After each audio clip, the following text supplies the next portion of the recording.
Nuestro hermano tiene una amplia trayectoria como evangelista, como predicador, como conferencista. Así lo he conocido a través de los años.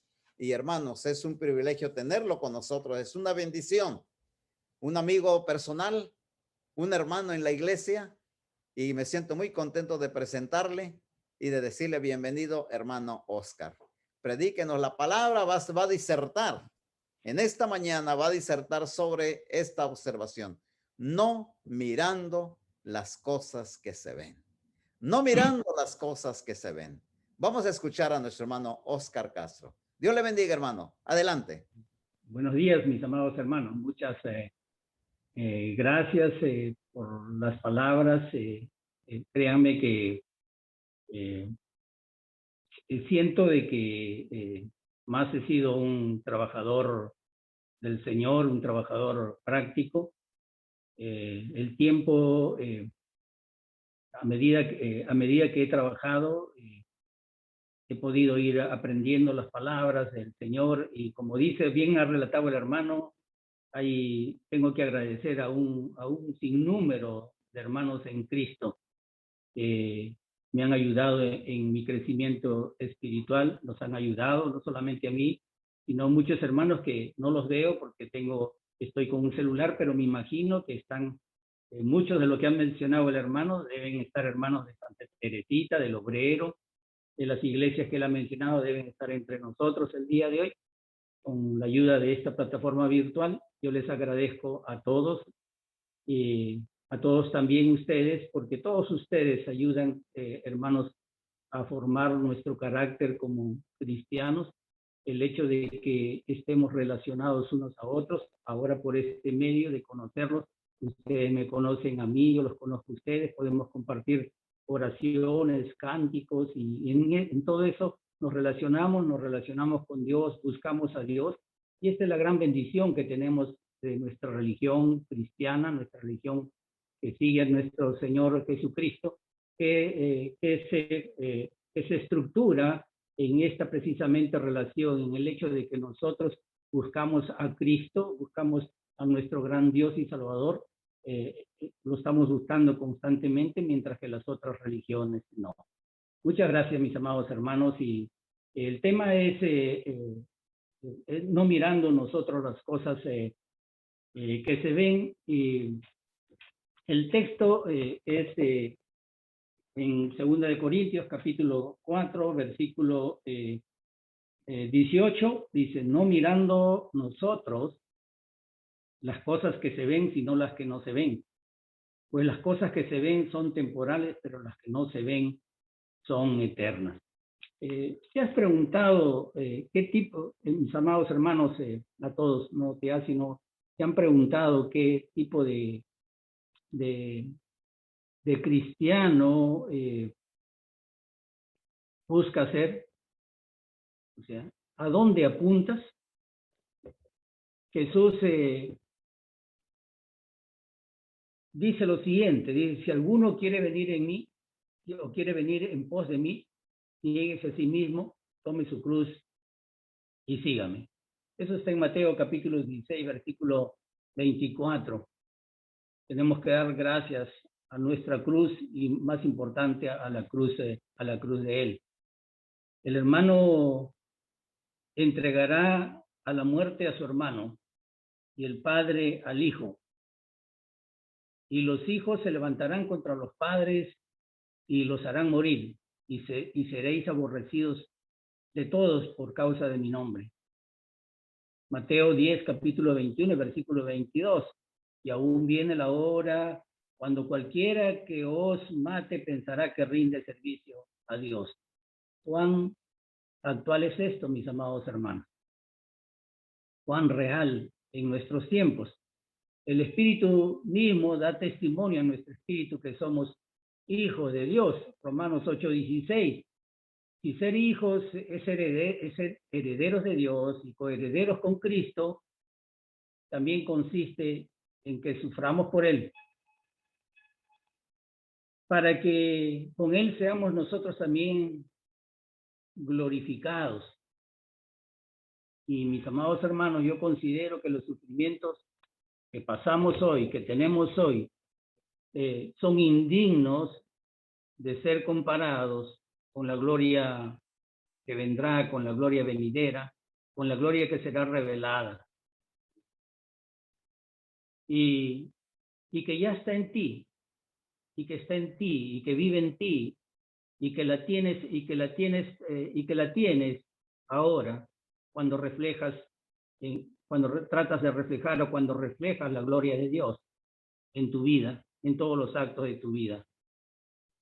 Por supuesto, su gloria vendrá, de seguro que vendrá, con toda seguridad, si tú andas con Él, si caminas con Él.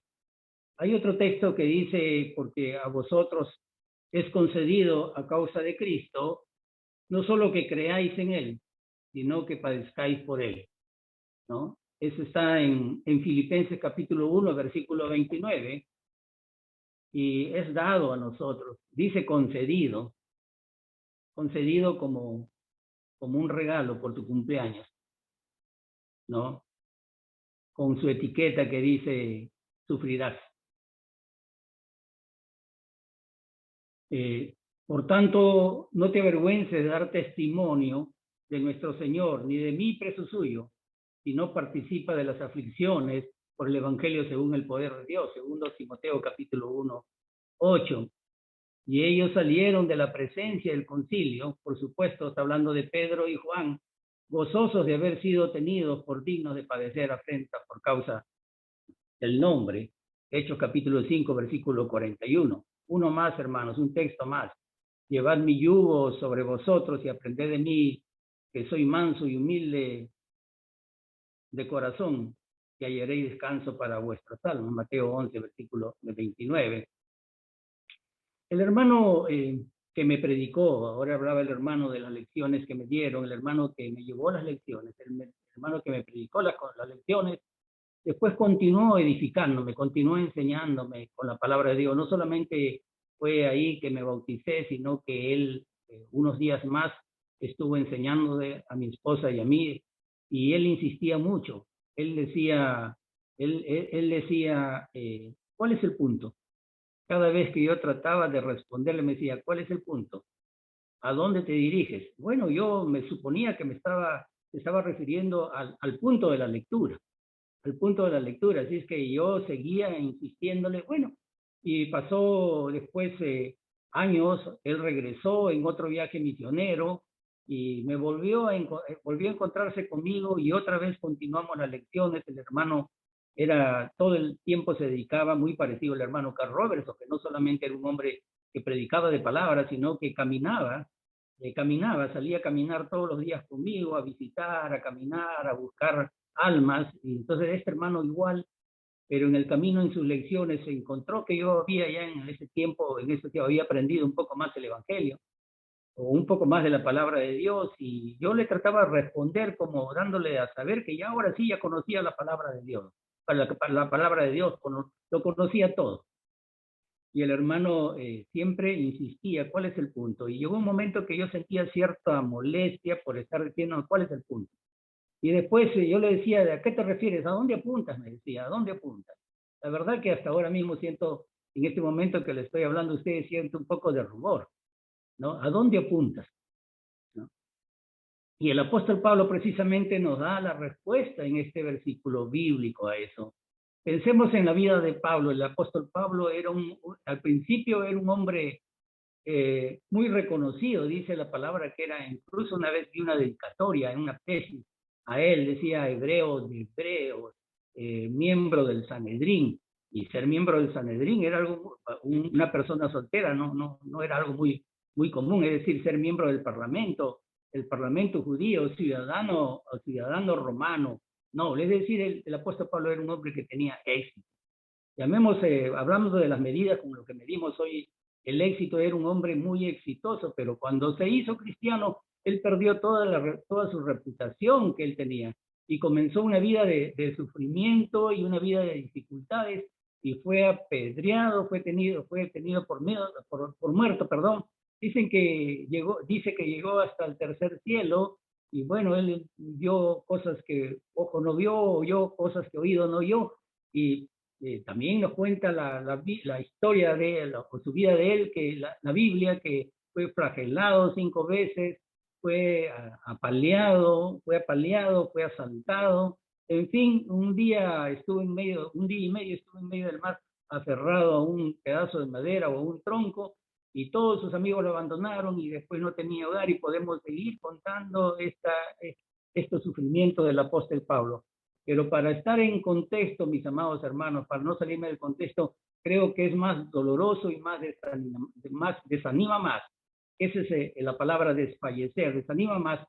Es que hubo entre ellos, hubo hermanos quienes ponían en duda el ministerio del apóstol Pablo. Digo que esto es más doloroso, ¿no? Insinuando que él era un apóstol que había desmayado, que había sido derrotado, que no era el apóstol Pablo no era de buen parecer. Me imagino que sí, un hombre que ha sido apedreado, que ha sido apaleado, con toda la vida que llevaba, no era de buen parecer.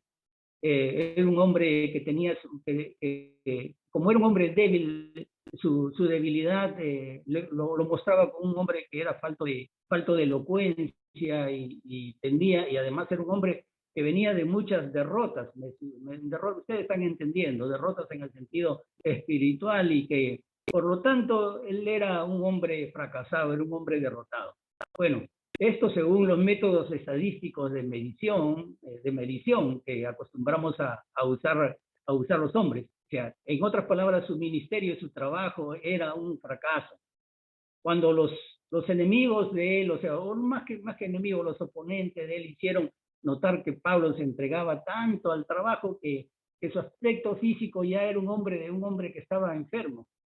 Es decir, por ser fanático, sin darse cuenta que el cristianismo nació precisamente, sin tomar en cuenta que el cristianismo precisamente estaba naciendo en el fanatismo.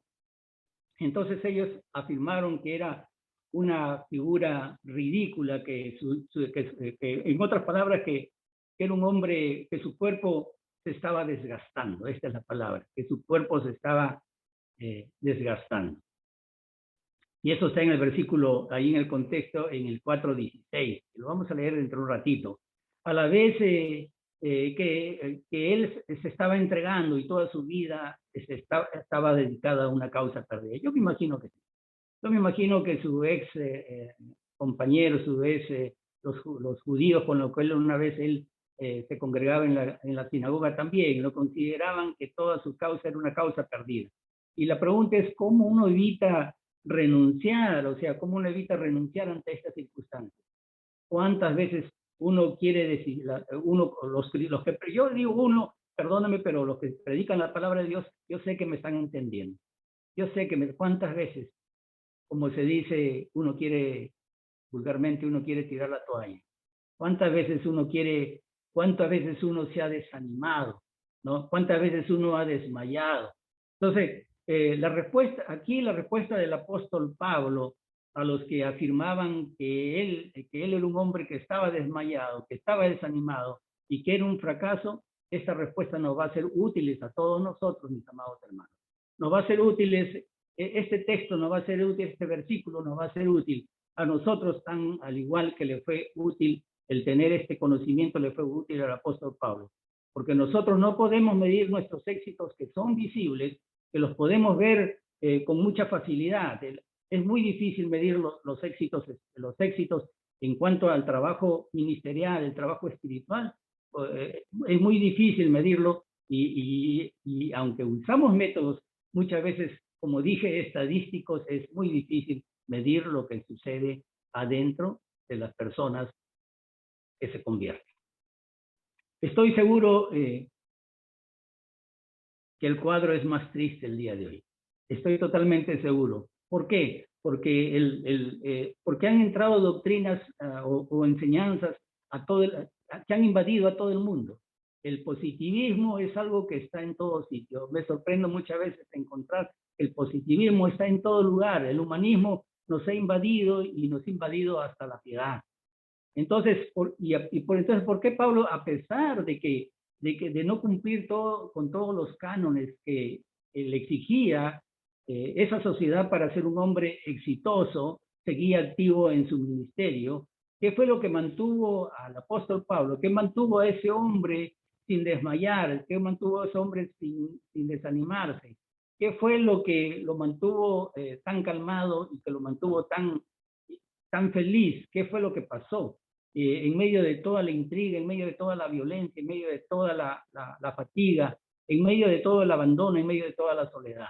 El versículo 18, precisamente el capítulo 4, que es lo que hemos leído, nos los explica nuevamente, insisto, y nos da las razones por las cuales, a pesar de cumplir con todos los criterios de éxito impuestos por la sociedad de su época, seguía él luchando y seguía activo en su ministerio.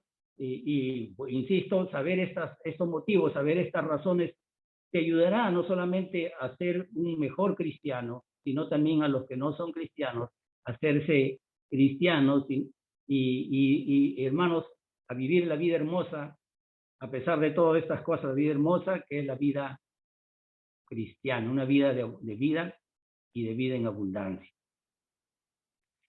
Entonces, vamos a solamente desarrollar este tema solamente en dos puntos, mirando las cosas que se ven y mirando las cosas que no se ven.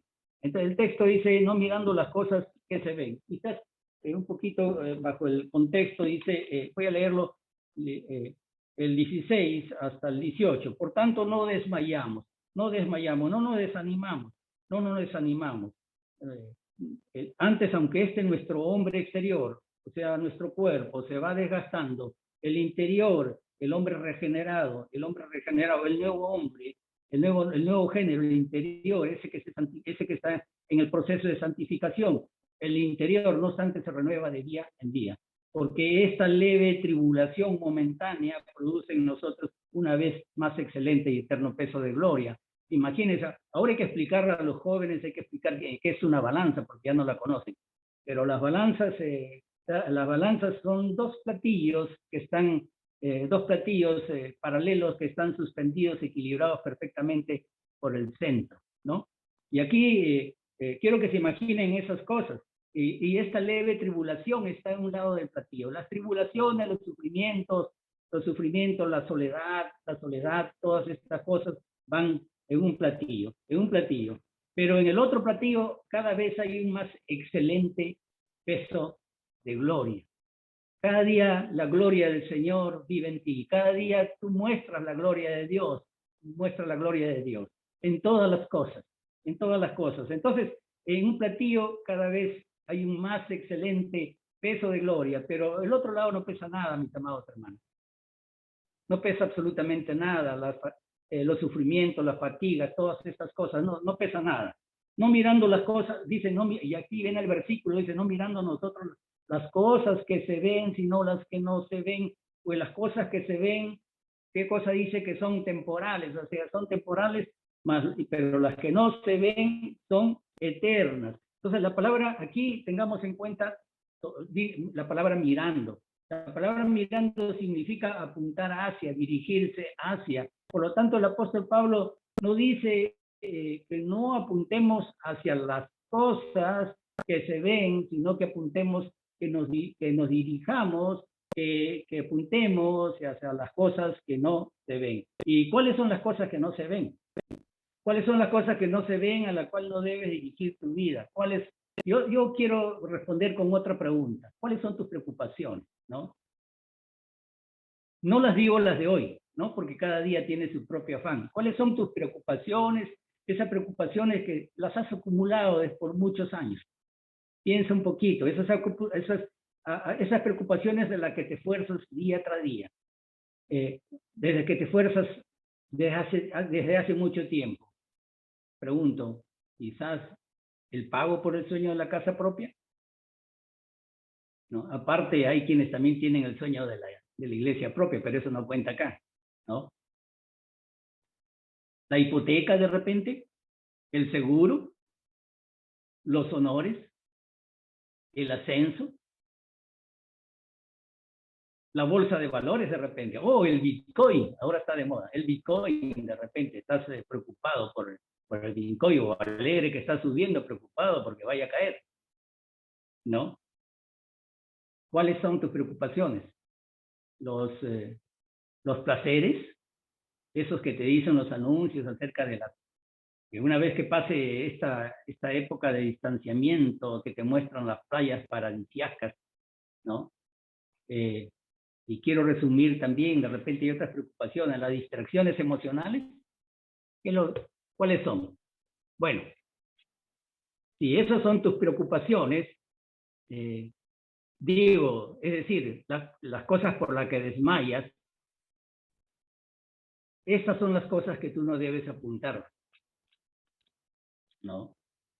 Todas estas cosas, hermanos, son visibles. Son visibles y son visibles porque deslumbran los sentidos, especialmente del hombre natural. Y estoy refiriéndome al hombre, el hombre inconverso, ¿no? Deslumbran el ojo, deslumbran el corazón. Hay un texto bíblico en Números 15:40 que dice, Jehová, o habla a los hijos de Israel, habló Jehová, habla a los hijos de Israel, y diles que se hagan bordes en los costados de su vestido y que en cada borde pongan un cordón de tul, para que cuando lo vean se acuerden de la palabra de Jehová y no miréis en pos de sus ojos y en pos de su corazón, en los cuales se perviertan. Miren donde a veces apuntan nuestros ojos y a dónde apuntan nuestros sentidos. Hay dos textos seguidos que nos dicen Proverbios que hay caminos que al hombre le parecen derechos, pero su fin es camino de muerte. Hermanos, hasta los inconversos a veces nos dan lecciones a nosotros, lecciones más, y tienen metas más excelsas que nosotros. Y sería largo enumerarlo, pero yo leí un libro de un ateo, digamos así, un ateo argentino, un José Ingeniero, que empieza diciendo, dice, cuando pones la prueba visionaria hacia alguna estrella y te diriges hacia tal exactitud, hay en ti, dice el penacho de tu dice, es agua sagrada que te lleva a la perfección.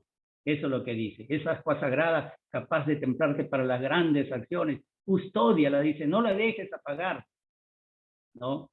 No se reenciende jamás.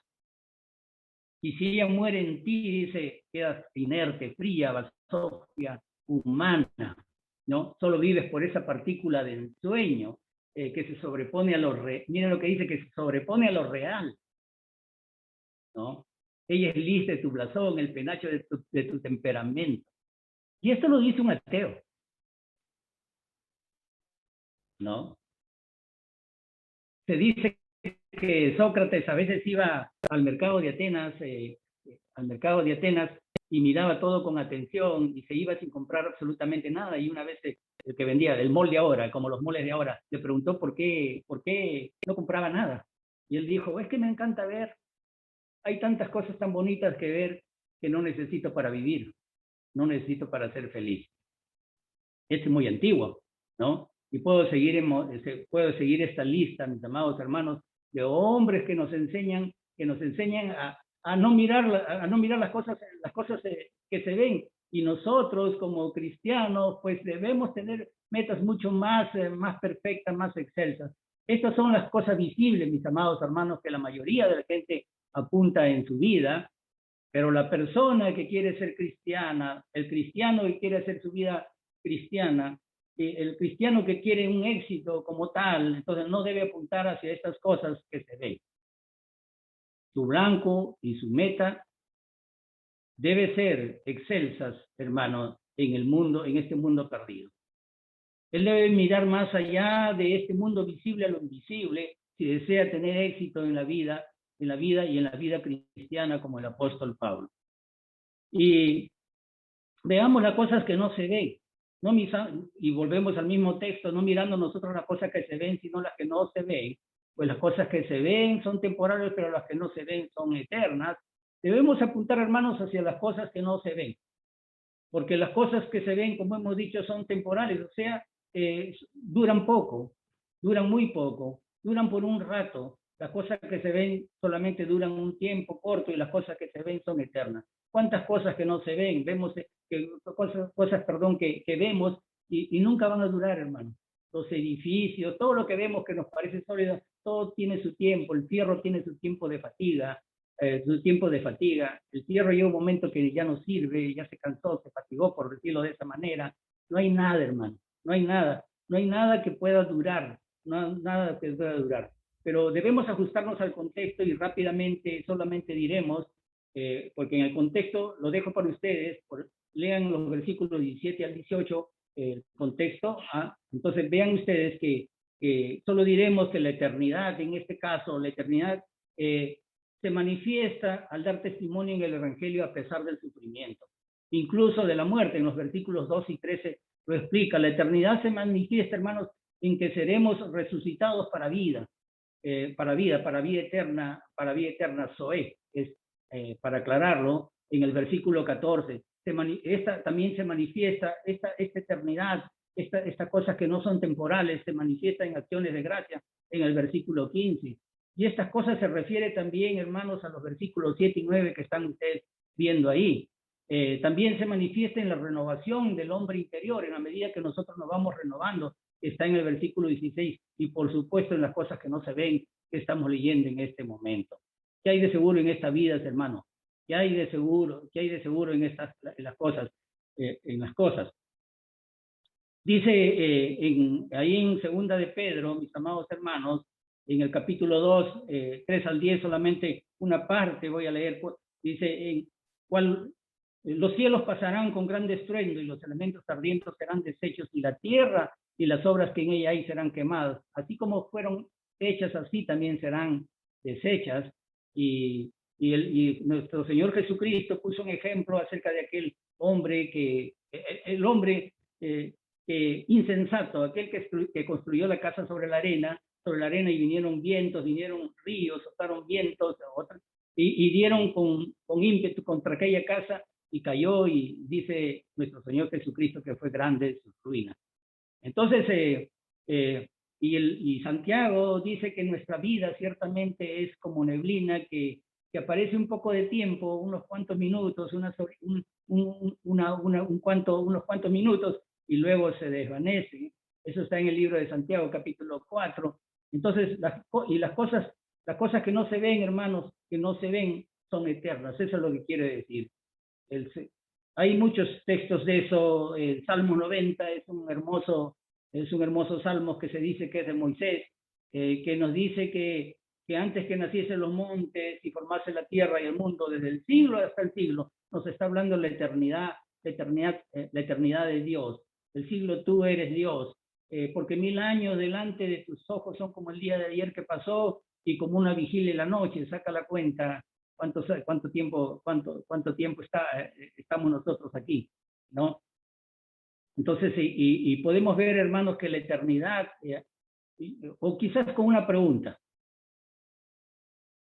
¿acaso la eternidad no es la misma evidencia de la fe? En Hebreos 11, capítulo 1, dice, es pues la fe, la certeza de lo que se espera, la convicción de lo que no se ve. Otro texto dice la evidencia de lo que no se ve. ¿Acaso la eternidad, vuelvo a preguntar, no es la misma evidencia de la fe? ¿Dónde están, hermanos, las cosas que se ven? ¿No? Y vuelvo a insistir con esta pregunta. Estamos hablando de las cosas que no se ven, pero quiero quizás avanzar con esto y preguntar dónde están estas cosas que no se ven, para poder reflexionar.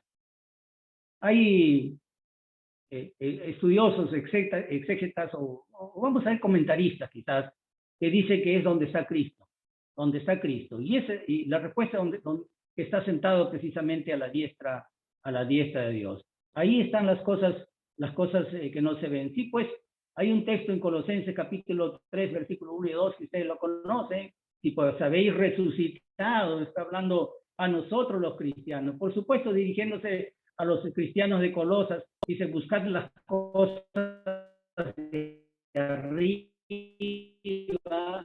donde Cristo está sentado a la diestra de Dios. Poner la mira en las cosas de arriba, no en las de la tierra, dice Colosenses capítulo 3, de 2 de Corintios capítulo 4. Vean ustedes, dice, compárenlo, dice, no mirando nosotros las cosas que se ven, y no las que no se ven, pues las cosas que se ven son temporales, pero las que no se ven son eternas. Comparen ustedes. Lo que no está mencionado son de la tierra, las que no se ven son las de arriba. Entonces, ¿dónde tenemos que poner nuestra mirada? ¿Dónde tenemos que dirigirnos? Yo hago la misma pregunta que me hacían así, y pasó mucho tiempo para entenderla. ¿Cuál es el punto? ¿A dónde vas? ¿Cuál es el punto? Posiblemente me estaba sintiendo yo en ese momento, con mi vanidad, me estaba sintiendo que era que conocía, que había crecido mucho espiritualmente, pero él me estaba preguntando no cuál era el punto de la lectura, podía estarle contestando bien, podía estar acertando con los textos bíblicos, pero él me estaba diciendo, ¿a dónde te diriges? ¿Dónde pones tu mirada? Y pues, si ustedes como ese, vean ustedes el contexto, también se lo dejo para que lean el capítulo 5, del 1 al 10, puede decirnos las cosas, para no salirnos precisamente del contexto, nos dice que estos versículos nos dicen que muchas cosas que nosotros vemos ahora serán visibles cuando nosotros hayamos acabado nuestra obra de fe, nuestra jornada de fe.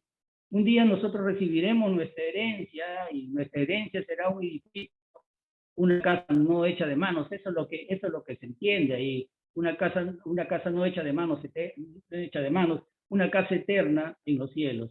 Un día veremos nosotros nuestro cuerpo glorificado como el Cristo. Un día seremos nosotros revestidos de nuestra habitación celestial. Un día veremos nosotros la ciudad celestial de la Nueva Jerusalén. Porque nosotros esperamos, según su promesa, cielos nuevos y tierra nueva, en los que la justicia del apóstol Pedro. Un día nosotros beberemos de la fuente de agua viva que brota del trono de Dios, del trono del Señor. Un día seremos nosotros, cuán firme fue las arras del Espíritu que se nos dio. Un día veremos al Señor nosotros cara a cara. Un día nosotros recibiremos un justo juicio y nuestras lágrimas se habrán secado. Estas son solo algunas de las cosas hacia la que nosotros debemos apuntar y dirigirnos por la fe. Lean 2 Corintios 5, del 1 al 10, apúntenlo y piensen, hermano, lo que le estoy diciendo, lo que le está diciendo, perdón, la Escritura. Entonces, el rumbo, hermanos, y meta de la vida de Pablo, del apóstol Pablo, estaba más allá de lo visible. El apóstol Pablo apuntaba hacia las riquezas invisibles de Dios. El apóstol Pablo apuntaba hacia esas riquezas celestiales en Cristo Jesús. Él dirigía su mirada al cielo. Él sabía cuál era el punto, a dónde debemos dirigirnos. No al punto de la Escritura que a veces estamos leyendo, que ahora podemos estar leyendo, sino a dónde debemos dirigirnos. ¿Cuál es nuestra meta? ¿No? Entonces, y el apóstol Pablo apuntaba, me estaba adelantando, apuntaba a la gloria eterna, a la gloria esa que le esperaba. Pero mientras llegue ese día, mis amados hermanos, Dios quiere que nosotros mantengamos nuestra mirada en Cristo. En eso estoy muy de acuerdo con estos estudiosos, porque dice poned, y nos está diciendo que pongamos hoy, no mañana, hoy, mis amados hermanos, no mañana. Poner la mira en las cosas las cosas de arriba, no en las cosas de la tierra, ¿no? Porque Dios, hermano, nos muestra a Cristo, nos los presenta a Cristo y nos da testimonio de Él. En realidad Dios nos dice, este es aquel conforme a cuya imagen te haré. Estoy usando o estoy parafraseando lo de Génesis 1:26 que dice hagamos al hombre a nuestra imagen y semejanza. Entonces, él le está diciendo eso. Dios quiere, hermanos, que nosotros miremos a Cristo, que mires a Cristo. ¿Por qué? ¿Por qué? Porque Él quiere, hermanos, asegurar en ti, asegurar en mí una expresión completa de su pensamiento. Piensa en esto, hermano. Él no quiere que lo que Él es, lo que Dios es, sea medias. Él quiere asegurarse una expresión completa de ese pensamiento. Quiere que nosotros de una sola mirada, que la idea nos quede bien clara. Aquí los hermanos de la iglesia de Austin que estamos viendo comparten algunas imágenes, algunas diapositivas. Y uno mira y uno está mirando, y uno está mirando, yo lo miro y de una sola mirada la idea me queda muy clara. Buen trabajo, mis amados hermanos. La idea queda muy clara. Y es que tiene que cumplir una función, eso cumple una función. Y también, si ustedes se dan cuenta, tiene una evidencia lógica y una ilustración emocional, porque emociona, una ilustración emocional. Algo así. Él quiere asegurarse la expresión de todo su pensamiento y él eso es lo que hizo cuando en el río Jordán. Eso es lo que hizo en el río Jordán cuando él dice, este es mi hijo amado en quien tengo complacencia. En Mateo capítulo 13, 16 y 17 lo explica bien, y Jesús dice que después que fue bautizado, subió del agua y los cielos fueron abiertos, y él vio el Espíritu de Dios que descendía como paloma y venía sobre él. Y hubo una voz del cielo que decía, este es mi hijo amado en quien tengo complacencia. Por ahí leí una versión que dice, ¿quién califica? Bueno, sí, quien se complace, ¿no? Quien se siente satisfecho, y esta es la revelación. Si se dan cuenta, hay una revelación, es como las imágenes que comparten, ¿no? Discúlpeme, es burdo, sino que se me ocurrió en este momento. El apóstol Pablo lo que está diciendo es que no miremos las cosas, insisto, las cosas que se ven, sino las que no se ven, nadie arriba. Y es que el propósito, hermanos, ¿cuál es? Es revelar a Cristo en nosotros. Es decir, hacernos conscientes de lo que es puesto delante de nosotros y luego después de eso, hacernos conforme a la imagen de Cristo. Hermanos, la marca de una vida que es gobernada por el Espíritu Santo, llevada por el Espíritu Santo, es que esa vida esté continuamente ocupada en Cristo, mis amados hermanos. ¿Se han puesto a pensar en eso? Nunca nosotros, hermanos, sabremos, por cierto, qué se esconde detrás de nuestros motivos, ya sea porque a veces lo ignoramos o porque lo conocemos, hasta que la enseñanza de la palabra de Dios, la enseñanza de este Maestro Espíritu Santo, no penetre en nosotros, hermano, en nuestro interior, penetra tan profundamente, cala nuestros huesos y nos los muestra, y nosotros comenzamos a sentirnos mal por lo que sentimos, por lo que pensamos, por lo que dijimos, por lo que hicimos, por lo que dejamos de hacer. ¿Por qué les digo esto? Porque por nosotros, mis amados hermanos, no podemos producir, si por nosotros somos o fuéramos, nosotros no podemos producir nada aceptable a Dios. Todo lo que podamos ofrecer, mis amados hermanos, a Dios, todo lo que podemos ofrecerle a Dios está solamente en Cristo, solamente está en Él. No está en mí, no está en mí. No podemos vivir, mis amados hermanos, en el Espíritu por nosotros mismos. No lo podemos. Eso será siempre la diferencia, hermanos, entre Cristo y nosotros. Piensen un poquito en esto. Porque nuestra mente, hermano, la mente a comparación de Dios, por supuesto, la mente ordinaria del hombre, en el mejor de los casos, siempre será contraria a la mente de Dios. O siempre, digamos, quizás estoy exagerando, siempre no será exactamente como la de Dios. En todo caso, quizás debo de explicar de otra forma. La voluntad del hombre, en lo mejor de los casos, es otra voluntad. Aunque Cristo, mis amados hermanos, more en nosotros, aunque Cristo more en nosotros, Dios nunca va a decir en nosotros, es decir, de nosotros nunca dirá, este es mi hijo en el cual tengo complacencia, en el cual me satisfago en todo, ¿no? ¿Por qué, hermanos? Porque Cristo siempre será el objeto de su satisfacción y siempre Cristo será el objeto de su complacencia divina. Y esta es una verdad, hermanos, que puede ser que nos cause desesperanza, pero no creo. No lo creo, mis amados hermanos, sino al contrario, el hecho de mostrarnos que Cristo es diferente a nosotros, es una enseñanza que entiendo que es difícil de entender porque vivimos, como dije, en un mundo influido por el humanismo, influido por el positivismo. Y decir esto, hermanos, es una de las, es algo, vuelvo a insistir, en una de las enseñanzas quizás más difíciles de decir o hacer entender, porque tiene un mensaje que el mundo rechaza, ¿no? El, el mundo no quiere aprender este mensaje. ¿Por qué? Porque va contra todo, contra todo el sistema de enseñanza del humanismo. Va contra todo ese sistema que enseña, por supuesto, el humanismo enseña que el hombre es maravilloso y que tiene que buscar esa maravilla.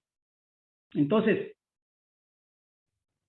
para ir concluyendo, hermanos, cuando nosotros, vuelvo a insistir, cuando nosotros lleguemos a lo mejor de nosotros, habrá siempre un abismo entre Cristo y nosotros, que va a ser muy difícil de atravesarlo. Hay una imposibilidad quizás de alcanzar ese estándar de Dios, pero lo digo, una imposibilidad de alcanzarlo por nosotros mismos. Ahí está el punto, hermano. Hay una imposibilidad de alcanzarlo por nosotros mismos, ese estándar que nos ha puesto Dios. Pero es algo al que nosotros nos tenemos que asir firmemente, porque Dios ha presentado su modelo, Dios ha presentado su canon, por decirlo de esa forma, ha establecido su objetivo, lo cual nosotros debemos mirar, y nos ha dado a su Hijo para ser conforme a Él, para conformarnos a Él, o sea, ser conformes a Él. Por ejemplo, ¿qué es lo que el Señor dice de nuestra justicia? El hombre que está buscando constantemente su justicia, ¿no? Que nuestra justicia, que esta justicia que el hombre busca es como trapos de inmundicia. Ustedes saben a lo que me estoy refiriendo, el apóstol Pablo en 1 Corintios. Dice nuestra justicia son como trapos de inmundicia. Por mucho que nos esforcemos, serán así. Entonces, y nosotros, mis amados hermanos, nunca vamos a encontrar descanso en nuestra alma hasta que nosotros hayamos entendido la imposibilidad absoluta de ser exactamente como Él por medio de nosotros mismos. Por medio de lo que nosotros podamos encontrar, en todo caso, en nosotros mismos. Piensa un poquito, hermano, pensemos por un momento. ¿Crees que después de que lo que Dios logró, no quiero que por favor tuerzan, que se vaya mis palabras a desviarte, solamente quiero que reflexionemos? ¿Creen que después de todo lo que logró Dios en su Hijo, en Cristo, Él se va a olvidar de su Hijo y nos va a decir a nosotros, haz lo mejor que tú puedas, y eso me complacerá? ¿Ustedes creen que es suficiente? Hay muchos que estamos así. Estamos haciendo lo mejor que podamos, hermano. Hago lo mejor que pueda. ¿Ustedes creen que Él se complacerá después de todo lo que hizo por su Hijo? Existe solamente uno, mis amados hermanos, en el universo, del que Dios dice en su corazón, en quien tengo complacencia, y ese es Jesucristo. Si algún día, hermanos, ustedes y yo alcanzamos tal favor, eso será en Jesucristo y nunca en nosotros mismos. Cristo es quien mora en nosotros, mis amados hermanos. Cristo es trascendiendo lo que ahora somos por nuestra naturaleza regenerada. Cristo trascendiendo por ese proceso de santificación que llevamos día a día para alcanzar a llegar a tener la mente de Cristo, como dice el apóstol Pedro. Pregunto, ¿nosotros podemos decir como Pablo, lo tengo todo por basura para ganar a Cristo? Y hago esa pregunta. ¿Podemos nosotros decir, lo tengo todo y estoy errado en estos razonamientos? ¿Podemos nosotros decir, lo tengo todo por basura con tal de ganar a Cristo? ¿Podemos? ¿No? Todo, ¿y saben qué son todo? Todos son todas sus cosas visibles, mis amados hermanos. Todos son sus propiedades. Todos son sus tiempos. Todos son tus cosas, tu dinero. Eso es todo. ¿Lo tienes todo por basura? ¿No? ¿O estás cuidando incluso de Dios mismo tu dinero? ¿No? Puedes decir como el apóstol Pablo, ya no vivo yo, mas Cristo vive en mí. Puede decir como el apóstol Pablo, es decir, yo ya no vivo, estoy muerto. Ahora el que vive su vida en mí es Cristo. Ya yo morí. puedes decirlo. Y cuando cuando ahí dice yo, está hablando de esa naturaleza caída, hermano. Está hablando de la carne. Está hablando, si se quiere, con otro término, del viejo hombre. Está hablando de tu ego, está hablando de tu orgullo, está hablando de tu egoísmo, está hablando de tu mundo, de ese mundo, hermanos, en el que has puesto toda tu mirada. Mis amados hermanos, nosotros tenemos que mirar las cosas que no se ven. Y digo, hermano, nosotros, insisto con esta palabra nosotros, porque es la expresión que en ese texto da el apóstol Pablo, dice, no mirando nosotros, dice. ¿Qué es la expresión del apóstol Pablo? No mirando nosotros. Cuando nosotros los cristianos veamos a Cristo, hermano, cuando nosotros lo veamos, ese día llegará, nosotros vamos a entender todo lo impío, todo lo malo que no es de Cristo. Llegará ese día. Cuando el mundo, hermano, también en ese mismo día vea al Cristo, espero que sea antes, ¿no? De que llegue ese día, experimentará convicción de pecados o de pecado. No antes, mis amados hermanos. Hermanos, si el no mirar las cosas, el poner nuestra mirada, en las cosas que se ven y en las que no se ven, nos debería, hermanos, a reflexionar y entender por qué el apóstol Pablo no se desanimó, no desmayó, a pesar de los sufrimientos, a pesar de todas las cosas, a pesar de la soledad. Esa soledad que yo les digo que sucede incluso en las personas que están, inclusive, no sucede, no inclusive, sino sucede más en las personas que están más ocupadas.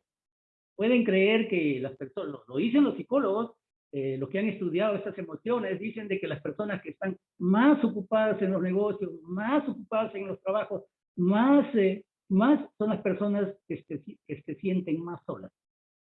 Si no, no hubieran parques en Tokio, un parque para suicidas. Mis amados hermanos, es tiempo que miremos, y entre las cosas que debemos mirar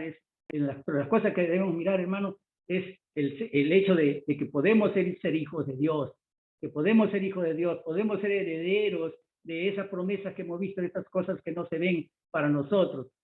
Podemos nosotros, hermanos, en este mismo momento, podemos decidir un cambio de vida, es decir, decidir cambiar, de mirar las cosas de una manera diferente, mirando las cosas que no se ven y no continuar mirando las cosas que se ven. Podemos nosotros tomar esa decisión de cambiar las cosas en nuestra vida, que eso se llama arrepentimiento, dar vuelta al camino.